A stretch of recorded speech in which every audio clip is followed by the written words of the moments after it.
ಇವತ್ತು ನಮ್ಮ ಕಾಲೇಜ್ನ ಲೆಕ್ಚರರ್ಸ್ ಹಾಗೂ ಮ್ಯಾನೇಜ್ಮೆಂಟ್ಗೆ ಕೈ ಮುಗ್ದು ಕೇಳ್ಕೊಂತೀನಿ, ನೆಕ್ಸ್ಟ್ ಟೈಮ್ ನಿಮ್ಗೆ ಏನಾದ್ರು ಕ್ಲಾಸ್ ಕ್ಯಾನ್ಸಲ್ ಮಾಡ್ಬೇಕು ಅಂತ ಇದ್ರೆ ಹೇಳ್ಬಿಟ್ಟು ಮಾಡಿ. ನಿಮ್ಗೆ ಇನ್ ಕೇಸ್ ಬರಕ್ ಆಗಲ್ಲ, ಬರ್ದೇ ಇರೋದಕ್ಕೆ ಏನಾದ್ರು ರೀಸನ್ ಇದ್ರೆ, ಇನ್ ಕೇಸ್ ನಿಮ್ಗೆ ಕ್ಲಾಸ್ ತಗೊಳಕ್ ಮನ್ಸಿಲ್ಲ ಅಂದ್ರೆ ಹೇಳ್ಬಿಡಿ ನಮ್ಗೆ, ನಾವು ಬರಲ್ಲ. ಯಾಕಂದ್ರೆ ನಿಮ್ದು ಕ್ಲಾಸ್ಗೋಸ್ಕರ ಒಂದು ವ್ಯಕ್ತಿ ನದಿಗಳನ್ನ ದಾಟಿ, ಬೆಟ್ಟಗಳನ್ನ ದಾಟಿ, ಟೂ ವೀಲರ್ ಹತ್ತಿ, ಟೂ ವೀಲರ್ ಇಂದ ಫೋರ್ ವೀಲರ್ ಹತ್ತಿ, ಅಲ್ಲಿಂದ ಆಟೋ ಹತ್ತಿ, ಆಟೋ ಇಂದ ಬಸ್ ಹತ್ತಿ, ಬಸ್ಸಿಂದ ಟ್ರೈನ್ ಹತ್ತಿ, ಮೆಟ್ರೋ ಹತ್ತಿ ನಿಮ್ಮ ನಡೀದೇ ಇರೋ ಕ್ಲಾಸ್ಗೆ ಬರ್ತಾರೆ. ಲೈಕ್ ನಮ್ ಕಷ್ಟ ಅರ್ಥ ಆಗ್ತಿದ್ಯಾ? ಅಷ್ಟು ಕಷ್ಟಪಟ್ಟು ಬರ್ತೀವಿ. ಮೊನ್ನೆ ಹೀಗೆ ಕ್ಲಾಸ್ ಇಲ್ಲ ಅನ್ಕೊಂಡಿದೀವಿ, ನಾಳೆ ಕ್ಲಾಸ್ ಇರಲ್ಲ ಅನ್ಕೊಂಡು ಡಿಸ್ಕಸ್ ಮಾಡ್ತಿದೀವಿ. ಬಟ್ ನಮ್ ಲೆಕ್ಚರ್ ಇಸ್ ಲೈಕ್ ಬರ್ಲೇಬೇಕು, ನಿಮ್ಗೆ ಕ್ಲಾಸ್ ಇದ್ದೇ ಇರುತ್ತೆ ಅಂತ. So we went, important class ಇರುತ್ತೆ, ಮಿಸ್ ಆದ್ರೆ ಕಷ್ಟ ಆಗುತ್ತೆ. ಬಟ್ ಅಲ್ಲಿ ಮ್ಯಾಮ್ ಲೇಟು, ಮ್ಯಾಮ್ ಬಂದಿರೋದೆ 10:30. ಹಿಂಗ್ ಮಾಡಾಗಿದ್ರೆ ನಮ್ಮನ್ನೇನಕ್ಕೆ 9 ಗಂಟೆ ಕರ್ಸಿದ್ ನೀವು?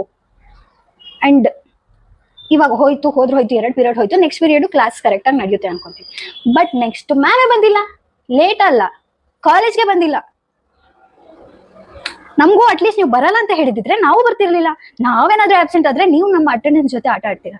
ಬಟ್ ನೀವು ಆಬ್ಸೆಂಟ್ ಆದ್ರೆ ನಮ್ ಲೈಫ್ ಜೊತೆನೆ ಆಟ ಆಡ್ತೀರಾ ನೀವು. ಬಟ್ ನೀವು ಆಬ್ಸೆಂಟ್ ಆದಾಗ ನಾವು ಅಡ್ಜಸ್ಟ್ ಮಾಡ್ಕೊಳಲ್ವಾ?